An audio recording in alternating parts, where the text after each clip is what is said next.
Hi ಸ್ನೇಹಿತರೆ, ಎಲ್ಲರಿಗೂ ನಮಸ್ಕಾರ. ಯಾರೆಲ್ಲ ನನ್ನ ವಿಡಿಯೋ ನೋಡ್ತಾ ಇದ್ದೀರಾ, ನನ್ನ ಚಾನಲ್ನ ಸಬ್ಸ್ಕ್ರೈಬ್ ಮಾಡ್ಕೊಳ್ಳಿ ಮತ್ತು ಲೈಕ್ ಮಾಡಿ. ನಾನಿವತ್ತು ತುಳಸಿ ಗಿಡ ದಟ್ಟವಾಗಿ ಹಗಲವಾಗಿ ಬೆಳೀಲಿಕ್ಕೆ ಕೆಲವೊಂದು ಟಿಪ್ಸ್ಗಳನ್ನ ನಾನು ನಿಮ್ಮ ಹತ್ರ ಹೇಳ್ತಾ ಹೋಗ್ತೀನಿ. ಯಾಕಂದರೆ ನನ್ನ ತುಳಸಿ ಗಿಡ ನೀವು ನೋಡ್ತಾ ಇರ್ಬೋದು, ಮುಂಚೆ ಇಷ್ಟು ಚೆನ್ನಾಗಿರಲಿಲ್ಲ, ಈಗಂತೂ ತುಂಬ ದಟ್ಟವಾಗಿ ದೊಡ್ಡದಾಗಿ ಬೆಳೀತಾರೆ ಫ್ರೆಂಡ್ಸ್. ಇದು ನೋಡಿದ್ರೇ ನನಗೆ ಖುಷಿ ಆಗುತ್ತೆ. ತುಳಸಿ ಗಿಡ ಅಂದ್ರೇ ಲಕ್ಷ್ಮೀ ಮಾತೆ ಸ್ವರೂಪ ಇದ್ದಂಗೆ. ಇದು ಚೆನ್ನಾಗಿ ಬೆಳೆದಷ್ಟು ನಮಗೆ ಏನೋ ಒಂಥರ ಪಾಸಿಟಿವ್ ಎನರ್ಜಿ, ಮನೇಲಿ ಒಂಥರ ನೆಮ್ಮದಿ ಅನಿಸುತ್ತೆ ಫ್ರೆಂಡ್ಸ್. ಮನೇಲಿ ತುಳಸಿ ಗಿಡ ಇದ್ರೇ ಒಂದು ಕಳೆ ಹೇಳ್ಬೇಕಂದ್ರೆ, ಅದರಲ್ಲೂ ಈ ರೀತಿ ದಟ್ಟವಾಗಿ ದೊಡ್ಡದಾಗಿ ಬೆಳೆದ್ಬಿಟ್ರಂತೂ ಇನ್ನೂ ಖುಷಿ ಆಗುತ್ತೆ. ನಾನಿಲ್ಲಿ ಬಿಳಿ ತುಳಸಿ ಕಪ್ಪು ತುಳಸಿ ಎರಡೂ ಹಾಕಿದ್ದೀನಿ.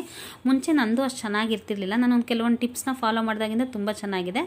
ಮೊದಲನೇದಾಗಿ ನಾನು ಈ ತುಳಸಿ ಗಿಡದ ಬುಡಕ್ಕೆ 15 ದಿನಕ್ಕೊಂದ್ಸರಿ ಹಸುವಿನ ಸಗಣಿ ಇಲ್ಲಾಂದರೆ ಎಮ್ಮೆ ಸಗಣಿನ ನಾನು ಒಂದು ಜಗ್ಗಲ್ಲಿ ಹಾಕಿ ನೀರಲ್ಲಿ ಕಲಿಸ್ಬಿಟ್ಟು ನಾನು ಒಂದು ಮೀಡಿಯಮಾಗಿ ಗಟ್ಟಿ ಮಾಡಿಕೊಂಡು ಅದನ್ನು ನಾನು ತುಳಸಿ ಗಿಡದ ಬುಡಕ್ಕೆ ಹಾಕ್ತೀನಿ.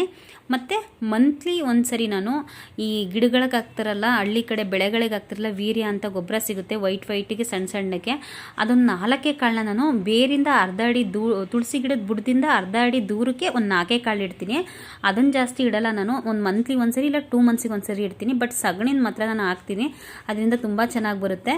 ಆಮೇಲೆ ಮತ್ತೆ ಬೇರೆ ಹತ್ರ ನಾವು ಮಣ್ಣನ್ನು ಸಡಿಲ ಮಾಡ್ತಿರ್ಬೇಕು, ಮತ್ತು ಹೊಸ ಮಣ್ಣನ್ನು ನಾವು ಮೇಲ್ಮೇಲೆ ಹಾಕ್ತಾ ಇರಬೇಕು ಫ್ರೆಂಡ್ಸ್. ಅದರಿಂದನೂ ಅಷ್ಟೇ ತುಳಸಿ ಗಿಡ ತುಂಬ ಚೆನ್ನಾಗಿ ಬರುತ್ತೆ.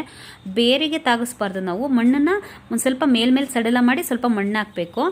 ಆಮೇಲೆ ಫ್ರೆಂಡ್ಸ್, ಕೆಲವರು ಅರಿಶಿನ ಕುಂಕುಮನ ಎಲೆಗೆಲ್ಲ ಹಚ್ತೀರಾ, ಆ ರೀತಿ ದಯವಿಟ್ಟು ಮಾಡಬೇಡಿ. ಅದರಲ್ಲಿ ಕೆಮಿಕಲ್ ಇರುತ್ತೆ, ಎಲೆ ಎಲ್ಲ ಉದ್ರೋಗುತ್ತೆ, ಮತ್ತು ಒಂದೊಂದ್ಸರಿ ಗಿಡನೇ ಒಂಥರ ಒಣಗೋದಂಗೆ ಆಗಿಬಿಡುತ್ತೆ.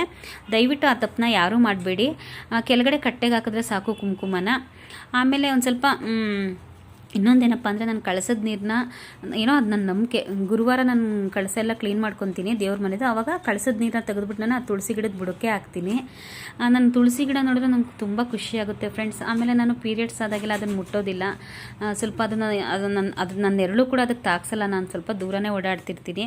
ನನ್ನ ತುಳಸಿ ಗಿಡ ನೋಡಿದ್ರೆ ನಂಗೆ ತುಂಬ ಖುಷಿಯಾಗುತ್ತೆ ಫ್ರೆಂಡ್ಸ್. ನೀವು ಈ ಟಿಪ್ಸ್ನ ಫಾಲೋ ಮಾಡಿದ್ರೆ ನಿಮ್ಮ ತುಳಸಿ ಗಿಡನೂ ಇದೇ ರೀತಿ ದಟ್ಟವಾಗಿ ಬೆಳೆಯುತ್ತೆ ಅಂತ ನಾನು ಹೇಳೋಕ್ಕೆ ಇಷ್ಟಪಡ್ತೀನಿ. ಆಮೇಲೆ ನಾನು ಡೈಲಿ ನೀರು ಹಾಕಲ್ಲ, ಒಂದಿನ ಬಿಟ್ಟು ಒಂದ್ಸರಿ ಸಂಜೆ ಟೈಮಲ್ಲಿ ನೀರು ಹಾಕ್ತೀನಿ.